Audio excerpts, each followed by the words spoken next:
Hello, everyone. This tutor check-in is about interquartile ranges and is part of the section in your textbook called Exploratory Data Analysis, section 3.4.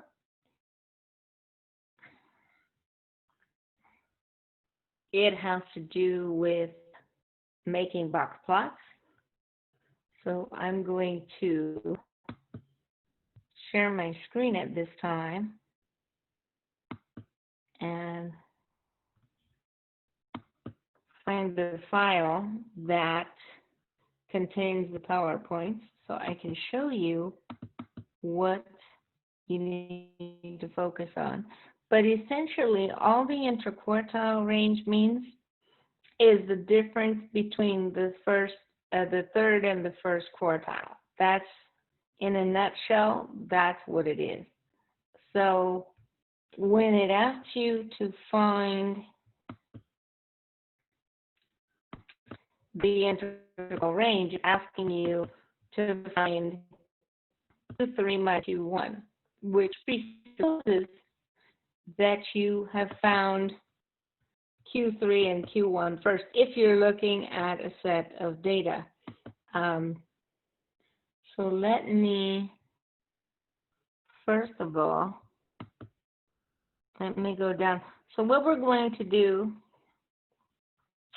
if we have raw data, which comes in a little bit later in the section, we're going to use our TI instructions to find the 5-number summary, which are here for you on slide 3 and 4 in here.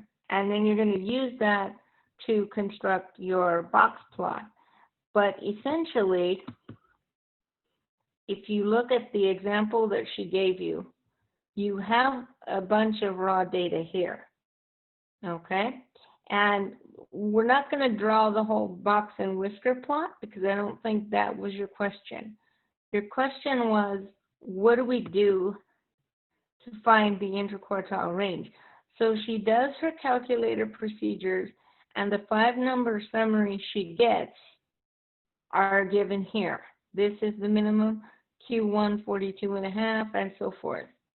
The interquartile range is simply Q3 minus Q1, 50 minus 42.5, and that's 7.5. So the interquartile range for this example, or the IQR, would be 7.5. Now, we do these things, we use these things to find other things like the outliers, but again, that's not your question.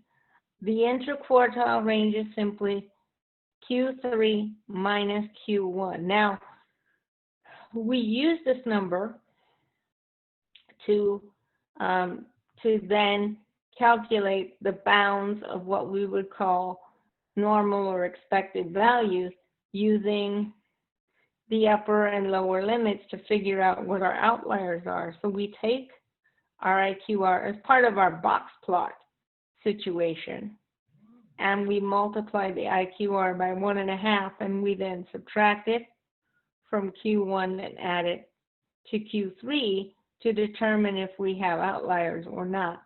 Now, the other thing I wanted to show you, because the textbook does something else here that the examples in the slides don't show you. So let me show you that.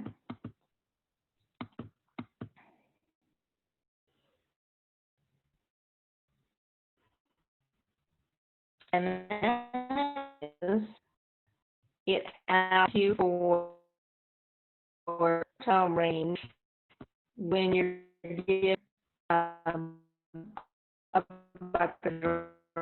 So remember here, it says use each box plot to identify the maximum, the minimum, the median, the first quartile, the third quartile, and the IQR. When you're looking at a box plot like this, the lowest value you have, so if you look at number 7, the lowest value you have is obviously the minimum, that's 3. The highest value you have is 11 over here. the edges of your rectangle, the left edge here and the right edge here, are Q1 on the left and Q3 on the right, respectively. So Q1 for number 7, for example, would be 5, and Q3 would be 9. Once again, Q1 would be 5, Q3 would be 9. The median does not have to be in the middle. It just means that this distribution is skewed. So don't be thrown off by that. The median can be off center. It just means the distribution is not normal. Okay. This middle line is Q2, but your IQR is the difference. It's essentially the length of the rectangular portion of your box. So 9 minus 5 is 4. The interquartile range here is 4. If you look at number 8, you have 225 is Q1, 300 is Q3. The interquartile range here is 75. 300 minus 225. If you have data, as you do in the first questions here, find the 5-number summary as she did on the slides. Find Q3, subtract Q1, that's the IQR, okay? Those skills you're going to use to find other things about the box plot. But I hope that helps you. I hope that answers your question about the IQR, and I hopefully will see you virtually very soon. Take care and be healthy.